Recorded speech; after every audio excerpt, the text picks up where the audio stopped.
नगर में कोई प्रवचन चल रहा था और श्री रामानंदाचार्य जी बैठ करके सुन रहे थे। तो प्रवचनकर्ता ने कहा, राम के भरोसे बैठ जाओ, राम जी सब आनंद करा देंगे। जैसे अभी हम कह रहे हैं ठाकुर जी पर छोड़ो सारी इच्छाएं, ऐसे ही कोई वक्ता कह रहे थे कि राम जी के भरोसे हो जाओ, राम जी सब करेंगे। अच्छा एक बात सुनिएगा, कई लोग यहां बैठे हुए कहीं ऐसा अनुमान मत लगा लेना कि भाई हाथ पे हाथ धर के बैठे रहो, सब आलसी बन जाओ, सब काम राम जी करेंगे। ऐसा नहीं कह रहे हम। सामान्य कर्तव्यों का निर्वहन आपको करना है। प्यास लगेगी पानी पीना है, भूख लगेगी भोजन करना है। कर्म करते हो, अपने दफ्तर जाना, हॉस्पिटल जाना, क्लिनिक जाना, इधर जाना उधर जाना, ये सब करना है। एक्स्ट्रा जो इच्छाएं आपके चित्त में प्रकट होती है, जिसकी वजह से आप ओवर थिंक करते हो, वो सब खत्म करनी है, वो सब ठाकुर जी पर छोड़नी है। तो लेकिन यहां पर रामानंदाचार्य जी ने यही अर्थ लगा लिया कि राम राम करो तो राम जी पूरा जीवन पालन करा देंगे। तो रामानंदाचार्य जी ने जाकर के उन व्यास जी से कहा, बोले भगवान आप व्यास मंच पर बैठे हैं, हम आपसे कुछ कह तो नहीं सकते, आपकी सारी बातें स्वीकार हैं, पर आप कह रहे हैं राम जी के भरोसे बैठ जाओ, राम जी रोटी खवा देंगे क्या? तो व्यास जी थोड़े से क्रोध में आ गए और क्रोध में आके उन्होंने कहा, हाँ अगर राम जी के बस में आ जाए तो राम जी रोटी भी खवा देंगे, तुमको कोई कुछ नहीं करना पड़ेगा, राम राम जपो बस, राम जी रोटी भी खवा देंगे। रामानंदाचार्य जी ने सारे गांव के लोगों को बुलाया, भैया देखो हमारी बात सुनो, मैं अपने गांव से कोसों दूर एकांत एक अज्ञात स्थान पर जा रहा हूं, ना रोटी लेके जाऊंगा ना दाल, कुछ नहीं लेके जाऊंगा अपने साथ, केवल राम राम जपूंगा। 24 घंटे के अंदर अगर राम जी ने मुझको रोटी खवा दी तो मैं स्वयं आप सबके सामने वचन लेता हूं कि जीवन भर राम नाम और प्रभु श्री राम का गुलाम बन के रहूंगा। लेकिन शर्त यह 24 घंटा में रोटी राम जी खिला जाएं, मैं कोई प्रयास नहीं करूंगा, मैं केवल राम राम जपूंगा। अज्ञात जगह जाऊंगा ताकि कोई परिचित पहुंच ना जाए, कहीं व्यास जी पहुंच ना जाए, कोई व्यवस्था मेरे लिए भोजन की ना कर दे, इसलिए अपरिचित अज्ञात जगह जाकर के राम राम जपूंगा। रामानंदाचार्य जी चले गए और कहीं दूर पहाड़ों के पास नदी के किनारे पहुंचे, वहां पर एक विशाल वट का वृक्ष था, उस वृक्ष के घने वृक्ष के अंदर चले गए, ऊपर बैठ गए ऊपर, और ऊपर बैठ करके राम राम राम राम राम राम राम राम राम जपने लगे। जपते जपते थोड़े ही घंटे बीते, इतने में ही कोई तीर्थ यात्री आए और तीर्थ यात्रियों ने आकर के नदी में स्नान किया। स्नान आदि करके अपना झोला वोला रखा था, झोला खोला, वस्त्र आदि पहने दूसरे, और कहा भैया बहुत भूख लगी है, वो पिछले गांव से कुछ प्रसादी लेकर के आए हैं, उसको पालें, यहीं पे फिर आगे चलेंगे। और उन तीर्थ यात्रियों ने प्रसाद खोला, उसमें पूड़ी सब्जी गुलाब जामुन आदि सब गांव के लोगों ने जो प्रसाद दिया वो सब था। प्रसाद खोल के सामने रखा ही था, इतने में ही एक डाकू आ गया, और डाकू अपनी सेना के साथ आया, आकर के बोला इन सबको बंदी बनाओ, इनके पास जो कुछ हो सब कुछ लूट ले चलो। वो बेचारे खा भी नहीं पाए, हाथ ऊपर करके खड़े हो गए। उनके झोला वोला देखे तो उसमें कुछ कपड़े, कुछ दक्षिणा, कुछ ग्रंथ किताब मिली। डाकुओं ने बोला सब हरण कर लो। तभी एक सिपाही बोले महाराज 56 भोग भी है, आपकी आज्ञा हो तो पालें, बढ़िया गुलाब जामुन पूड़ी सब्जी सब दिख रही है। डाकू बोला हाँ हाँ बैठो, सब लोग उड़ाना शुरू करो। अब सब लोग जैसे ही बैठे, इतने में ही पाते ही पता नहीं क्या हुआ, वो डाकुओं का सरदार था, बोले रुको रुको रुको, एक मिनट थोड़ा जांच कर लो कि ये प्रसाद में कहीं जहर तो नहीं है। आसपास सब टटोलने लगे, व्यवस्थित तो है ना, कहीं ऐसा तो नहीं हमको मारने के लिए किसी ने षड्यंत्र किया हो। उन लोगों की जांच करी, हट पूर्वक पूछने लगे। उन लोगों ने कहा नहीं नहीं महाराज कुछ नहीं है, पास के गांव से लाए, आप लोग प्रेम से पाओ। डाकू बोला नहीं नहीं मुझे तो कुछ गड़बड़ लगती है। उसने जैसे ही ऊपर देखा पेड़ पर, वहां रामानंदाचार्य जी बैठे राम राम कर रहे थे, राम राम राम राम, नीचे देख रहे थे। डाकू बोला, मिल गया, षड्यंत्रकारी मिल गया, इसको नीचे उतार के लाओ। नीचे उतार करके लाए। रामानंदाचार्य जी ने हाथ जोड़े, राम राम राम राम राम चल रहा था उनका। बोले, ये इसी की चाल है, ये किसी राजा का गुप्तचर है, इसने हमारे लिए विषैला भोजन यहां रखवा दिया ताकि हम लोग खाएं और खा करके हमारी मृत्यु हो जाए या हम बेहोश हो जाएं और ये पकड़ के हमको राजा के पास ले जाए। सब संग के बोले, हाँ यही लग रहा। बोले, अब एक काम करो, इसको हाथ पैर बांधो, इसका मुंह खोल के इसी को खिलाओ, जितनी सामग्री सब इसके मुंह में डालो। 2 सिपाहियों ने पांव बांध दिए, 2 ने हाथ बांध दिए। राम राम राम राम कीर्तन चल रहा था रामानंदाचार्य जी का। डाकुओं ने मुंह पकड़ा, जबरदस्ती खोला और जबरदस्ती खोल करके, ये ले गुलाब जामुन खा। जैसे ही मुख में डाला, रामानंदाचार्य जी के आंसू आ गए। बोले, भैया राम नाम खिलाता नहीं है, जबरदस्ती हाथ पांव बांध के खिलाता है, ये राम नाम का प्रभाव है। महाराज रोटी सब्जी गुलाब जामुन पकौड़ी कचौड़ी रायता सब खवा दिया उनको। पेट बिल्कुल तर हो गया। अब वो प्रसाद तो था 10-5 लोगों का, अकेले रामानंदाचार्य जी बेचारे कितना पाए। खाते खाते खाते नर भर गया पूरा। तब डाकू के जो लोग थे उन्होंने कहा, महाराज जी थोड़ा देख तो लीजिए, अगर ये जीवित रह जाए, इसको कुछ ना हो तो बचा हुआ हम पालेंगे। थोड़ी देर बाद देखा रामानंदाचार्य जी को कुछ नहीं हुआ, तो बाकियों ने भी पाया। हाथ पांव खोले, भाई जब तेने कोई षड्यंत्र नहीं किया था तो ऊपर क्यों बैठा था तू? करूंगा अब। ये एक राक्षस लक्षण है, राक्षसत्व का लक्षण है। बहुत सावधानी से सुनिए सब लोग।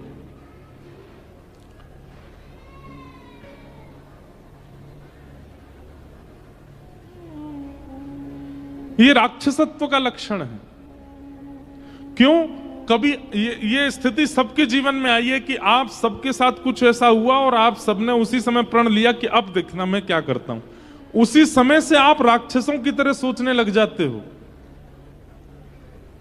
कहां तक कहें, आप यहां तक भी सोच लेते हो कि इस व्यक्ति की मृत्यु कैसे हो जाए। ये राक्षसत्व नहीं है तो क्या है? ये ईर्ष्यालुत्व नहीं है तो क्या है? बदला वही व्यक्ति लेता है जिसके चित्त में राक्षस प्रवृत्ति हो। बदले लेने की इच्छा उसी व्यक्ति के चित्त में होती है जिसके चित्त में ईर्ष्या हो। वैष्णव व्यक्ति का स्वभाव कैसा होता है? कई लोग मेरी बात से राजी नहीं होंगे, कई लोगों को मेरी बात में कुतर्क लगेगा, तर्क लगेगा। वो मुझे बोलेंगे भी कि महाराज जी आप ऐसे कैसे कह सकते हो, किसी के साथ ऐसा हो जाए तो वो हाथ पे हाथ धर के बैठा रहे। कई लोग बोल सकते हैं, पर मैं स्पष्ट बात कहूं, वैष्णव का स्वभाव कैसा होता है? वो बदला नहीं लेता।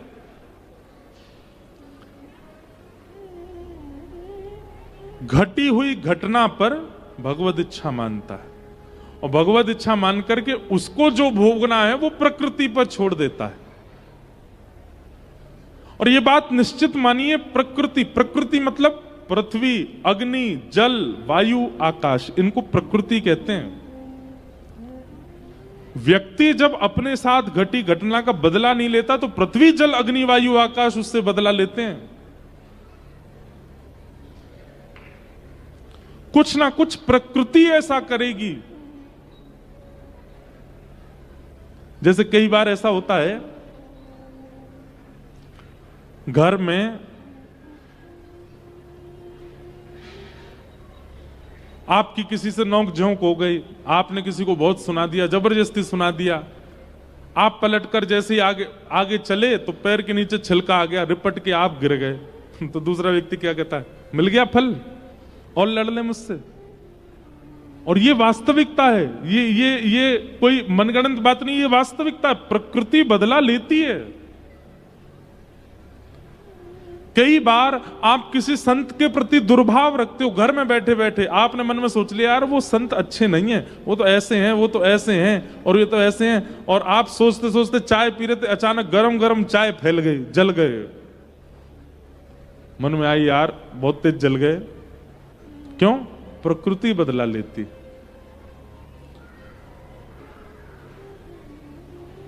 हमारे यहां घटी हुई घटना पर ठाकुर जी के सामने निवेदन कर दिया जाता है, नाथ मेरे साथ ऐसा हुआ, नाथ मेरे साथ ऐसा किया गया, अगर मैंने पूर्व में अपराध किया है तो मैं इसको भोगने के लिए तैयार हूं, लेकिन यदि मेरा कोई अपराध नहीं है तो आप दृष्टि रखिएगा। फिर ठाकुर जी कमान उठाते हैं। अगर किसी व्यक्ति ने जबरदस्ती आपको प्रताड़ित किया है, आपकी बिना गलती पर भी आपको कष्ट दिया है, ठाकुर जी छोड़ेंगे नहीं उसको, प्रकृति छोड़ेगी नहीं उसको। बस आप बदला मत लेना। और बंधुओं, कई घटनाएं ऐसी होती हैं, जैसे कि बालकों के साथ दुर्व्यवहार, महिलाओं के साथ दुर्व्यवहार,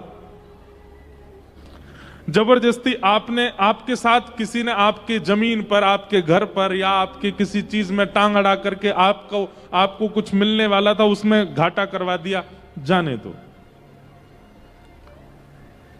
आपका किसी बढ़िया घर में संबंध हो रहा था, किसी ने बीच में आकर के संबंध होने नहीं दिया, उसका कहीं और हो गया संबंध, जाने दो। इस प्रकार की जो जाने दो वाली स्थितियां, उनको जाने ही दो। पर जहां पर बालकों पर अत्याचार हो, महिलाओं पर अत्याचार हो, बड़े बुजुर्गों पर अत्याचार हो, आदि आदि, ये सब घटनाएं जो होती हैं, ये घटना नहीं है, ये जाने दो वाली स्थिति नहीं है, ये तो पाप है, पाप का तो दंड है। पर कई जाने दो वाली स्थितियां हैं, तो उनको जाने ही दो। आप जैसे ही उनको जाने दो करते हो, आप जैसे उनको लेट गो करते हो, उसको छोड़ देते हो, प्रकृति आपका बदला लेती है फिर। पर कई लोग होते हैं, उनको बिल्कुल सहनशीलता नहीं होती, उनके साथ इतनी सी बात होती है, इतनी सी बात पर रात भर सोते नहीं। अब मैं क्या करूं, अब मुझे क्या करना है, अब मैं ऐसा कुछ करूंगा, इसको सबक सिखाऊंगा मैं।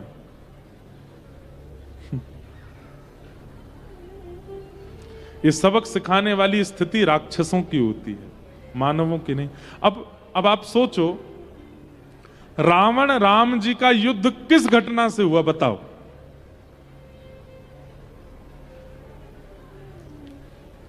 शूर्पणखा गई थी राम जी के पास, और राम जी के पास जाकर के, अब बताना इसमें गलती किसकी है। सब जानते हैं शूर्पणखा की गलती है, पर फिर भी हम पूछ रहे हैं।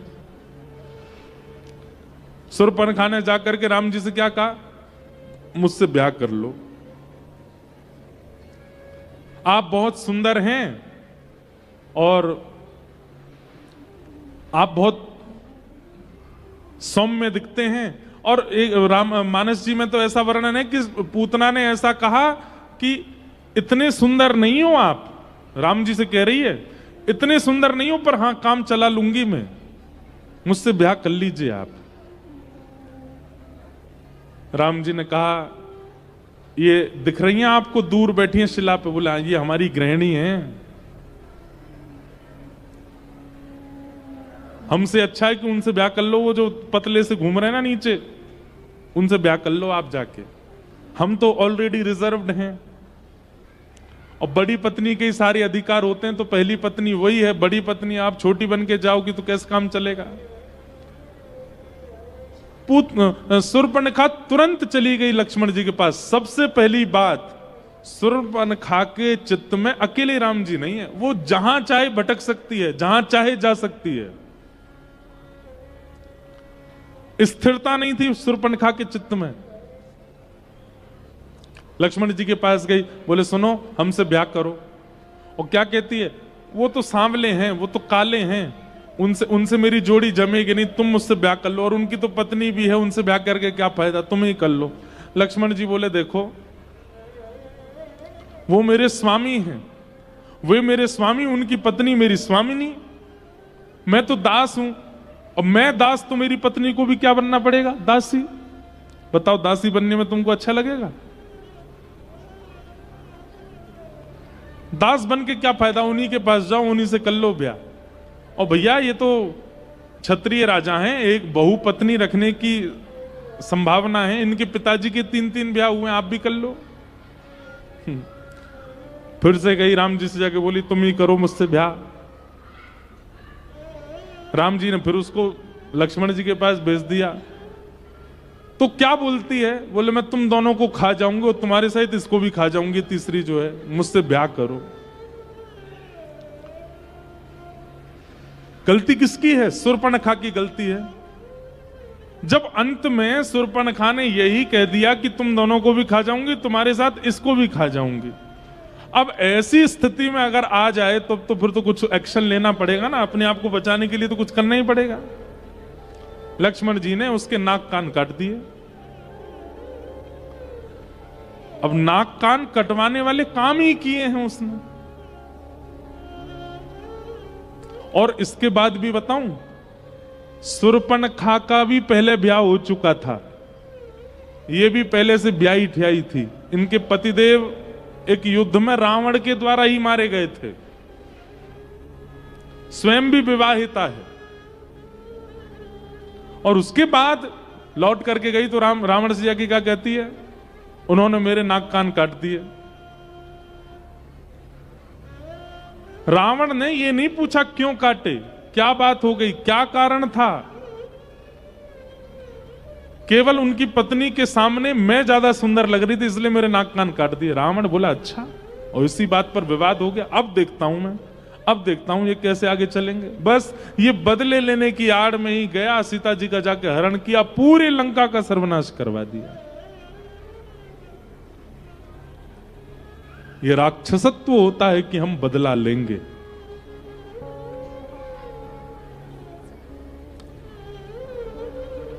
बदला नहीं, ये हमारे सनातन धर्म का स्वरूप नहीं है।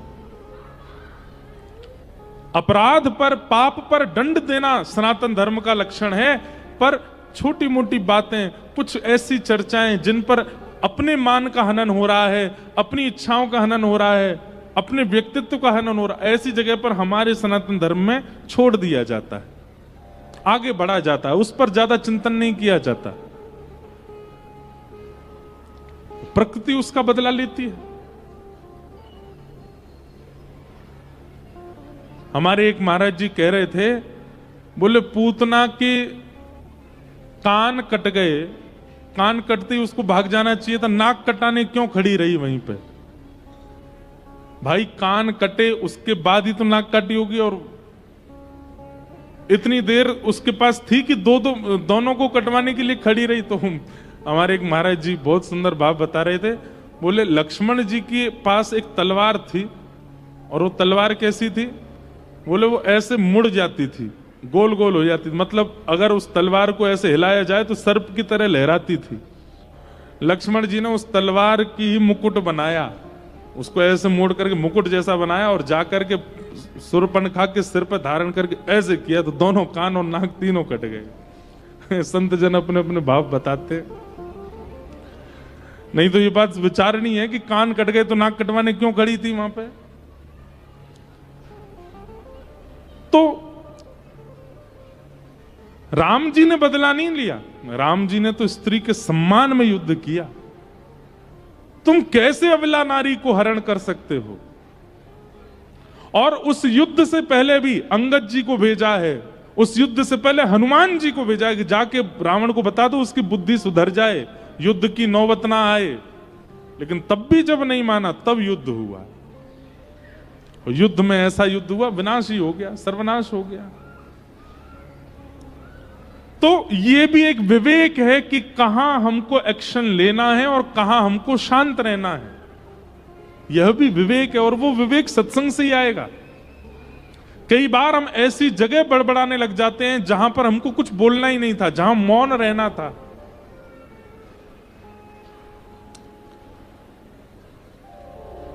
महाभारत का युद्ध पांडवों के पक्ष में चला गया, जीत गए पांडव। अब इतना होने के बाद भी दुर्योधन को समझ में आ जाना चाहिए था, भीष्म पितामह मारे गए, द्रोणाचार्य मारे गए, पूरी मेरी सेना खत्म हो गई। अब तो कम से कम उसको समझ जाना चाहिए था कि भाई पांडवों से बैर करने में मेरी हानि ही है, पर नहीं, अब भी नहीं समझा।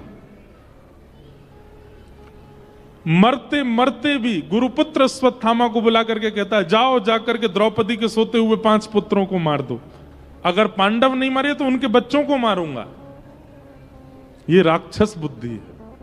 अगर मैं उसका हनन नहीं कर पाया तो उसके कुल का हनन करूंगा, उसके खानदान का हनन करूंगा। ये राक्षस बुद्धि है।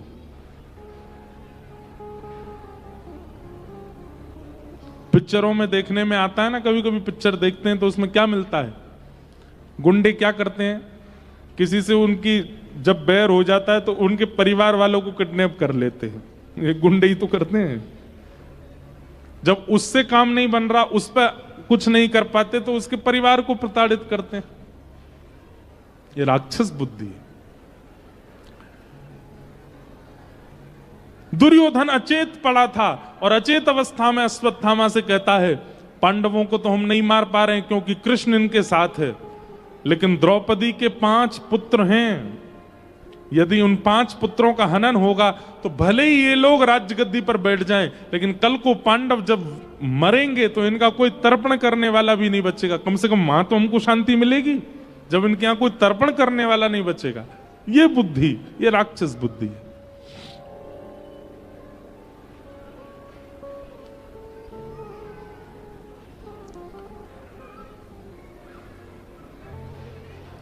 अश्वत्थामा गए, द्रौपदी के 5 पुत्रों को जैसे ही मारा, पूरे पांडव समाज में मातम छा गया।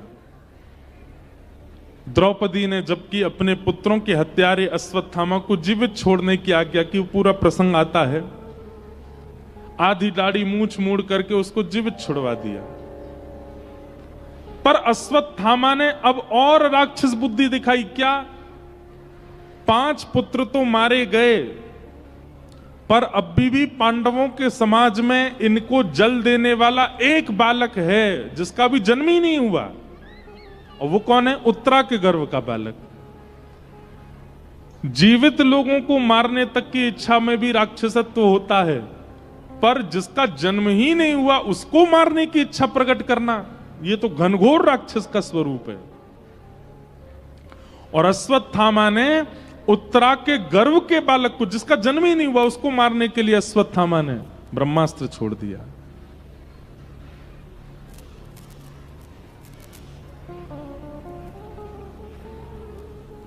इसमें से आवाज जा रही है, क्या हो रहा है भैया? अश्वत्थामा ने ब्रह्मास्त्र छोड़ा है ना, उसी की आवाज है, ब्रह्मास्त्र है।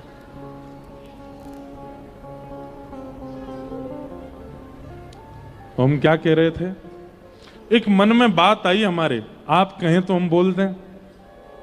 हो सकता है कि कई लोगों को यह बात अटपटी लगे, पर अश्वत्थामा ने क्या किया? गर्भ में बालक को मारने का प्रयास किया जिसका जन्म ही नहीं हुआ है।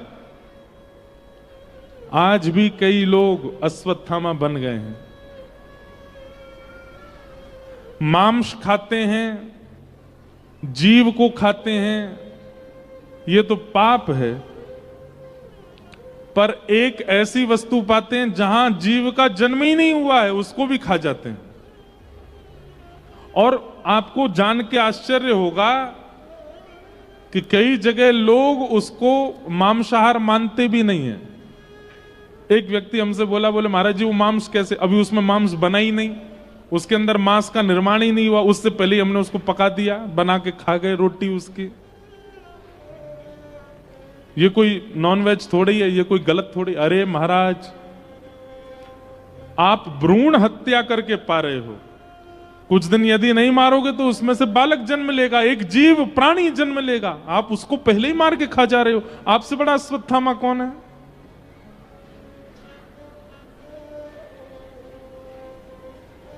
और एक बात बताएं, जीवितों को मारने वाले राक्षसों को तो भगवान ने मार दिया, पर भ्रूण में मारने वाले बालक को, अश्वत्थामा को, ठाकुर जी ने स्पर्श तक नहीं किया।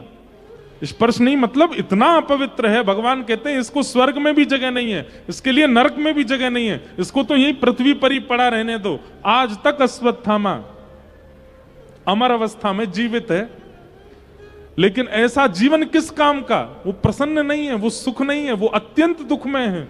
उनके लिए नरक यही पृथ्वी पर ही प्रकट कर दिया भगवान ने। कम से कम रावण, कुंभकर्ण, कंस आदि इतने भाग्यशाली तो थे कि भगवान के हाथों इनको मरना पड़ा। अश्वत्थामा को तो देखा तक नहीं भगवान ने। क्यों? गर्व के मालक को मारने का प्रयास किया। हमारी आपसे प्रार्थना, वैसे तो वैष्णव को प्याज लहसुन भी नहीं खानी चाहिए, पर आप लोग वहां तक भी छूट है आपको, लेकिन कम से कम मांस सेवन तो मत कीजिए। कम से कम किसी जीव की हत्या तो मत कीजिए। ये संकल्प ले लीजिए। हम आपसे प्रार्थना कर रहे हैं, ये बहुत आवश्यक है। कई लोग कहते हैं हम मांस नहीं खाते, पर हां वो सफेद सफेद वो तो खाते हैं। अश्वत्थामा मत बनो। और अगर आज तक पाया है, आगे मत पाइए। और जिन जिन को आपने पा लिया है, जो जो आपके गर्भ से वैकुंठ चले गए हैं, आपके गर्भ में जाकर के आपके दांतों से बेचारे काटे गए, आपके गर्भ में जाकर के फिर प्रस्थान किए हैं, उन सब के लिए हर महीना कुछ कर दिया करें। वृंदावन जाकर के, कहीं जाकर के कुछ उनके लिए पुण्य हो। जो भी हमसे अपराध हुआ, हमारे द्वारा जिनकी हत्या हुई। अच्छा, एक बात और, बड़े बड़े विचित्र लोग हैं। एक व्यक्ति मुझसे बोला, महाराज जी हम तो केवल खाते हैं, हत्या तो कोई और करता है उसकी, पाप तो उसको लगेगा ना। अब भाई जब उसने मार ही दिया, हत्या करके उसके हाथ पांव अलग कर ही दिया, वो बेचारे सड़ जाएंगे, इसलिए हम खा लेते हैं। मैंने वाह भाई, जय हो, धन्य है तुम, कितने बड़े परोपकार का काम किया। तुम नहीं खाते तो बेचारा सड़ जाता वो। एक बार बंबई में मेरी कथा थी, तो वहां एक व्यक्ति आया, बोला महाराज जी हम लोग मच्छी खाते हैं। मैंने क्यों खाते हो भाई? बोले आपको नहीं पता, हम बहुत बड़ा परोपकार का काम कर रहे हैं। मैंने कहा क्या काम कर रहे हो? बोले हमारा गांव है गंगा जी के किनारे। मैंने कहा अच्छा। मैंने कहा कहां है? बोले बिहार में है हमारा गांव, हमारे गांव से ही गंगा जी जाती हैं। मैंने कहा तो? बोले महाराज जी देखिए, उत्तराखंड से गंगा जी निकली, उस गंगा जी में जितनी भी मछलियां हैं, वो संपूर्ण उत्तराखंड, उत्तर प्रदेश में जितनी भी गंदगी होती है, उन सब गंदगियों को वो खाती हैं, और उन मछलियों को निकाल करके हम खाते हैं। हम तो गंगा जी को पवित्र करने का काम कर रहे हैं, गंगा जी की सारी अपवित्रताएं दूर कर रहे हैं। मैंने कहा भाई चरण कहां है तुम्हारे? तुम नहीं खाओगे तो गंगा जी तो बेचारी बिल्कुल मटमैली हो जाएंगी, विष बन जाएगा गंगा जी में। मांस खाने वाला व्यक्ति किस हद तक पहुंच जाता है। कुछ दिन पहले मैंने एक वीडियो देखा, उसमें लोग बोल रहे थे, बोले शाकाहारी लोग कहते हैं, बोले जीव को मत खाओ, उसको काटने पर बहुत दर्द होता है उसको। हाँ, जैसे कि तुम लोग पेड़ काटते हो, पेड़ को तो दर्द होता ही नहीं। अरे भाई, पेड़ पौधे ये सारी वस्तुएं मानव को पाने के लिए ही बनाई गई हैं। गेहूं को अगर नहीं पाया जाएगा तो वह विषैला बन जाएगा। ये तो मानव जीवित करने के लिए, जीवन जीने के लिए शाकाहार बनाया गया। उनका तो निर्माण ही इसीलिए किया गया है कि हम मानव पा सकें। जानवरों को इसलिए थोड़ी बनाया गया है कि सब पा सकें उनको। और भागवत जी में ऐसा वर्णन है, वो समय दूर नहीं, घनघोर कलिकाल में, जब संसार में प्राणी नहीं बचेंगे, जब संसार में एक भी व्यक्ति जीवित नहीं बचेगा, जब केवल मानव बचे होंगे, तब स्थिति ऐसी होगी कि कोई मरने की अवस्था में मानव आ जाएगा ना, तो बाकी के मानवों के जीव में पानी आ जाएगा, करेगा अब ये मरने वाला, जल्दी मरे, इसको खा जाएंगे हम। ऐसी स्थिति आ जाएगी। हमारे भारत के पड़ोस में एक देश है, इधर वाला नहीं, उधर वाला। एक इधर भी पड़ोस में है ना, एक उधर भी है, एक पड़ोस में, नाम नहीं लूंगा मैं। वहां पर अगर आप दुर्भाग्य से चले गए, वहां आपको पक्षी नहीं मिलेंगे आकाश में, वहां आपको कॉकरोच नहीं मिलेंगे, वहां पे आपको छिपकली भी नहीं मिलेगी, कोई नहीं मिलते, क्योंकि सब भोजन है, सबको पा जाते हैं। और आज इस बात को सुनकर के जितने लोग परेशान हो रहे हैं, राम राम राम, ये एक दिन हमारे भारत में भी होगा, घोर कलयुग में सब होगा। इसलिए हम तो यही प्रार्थना कर रहे हैं, यहां जितने लोग बैठे हैं, कम से कम आप लोग ही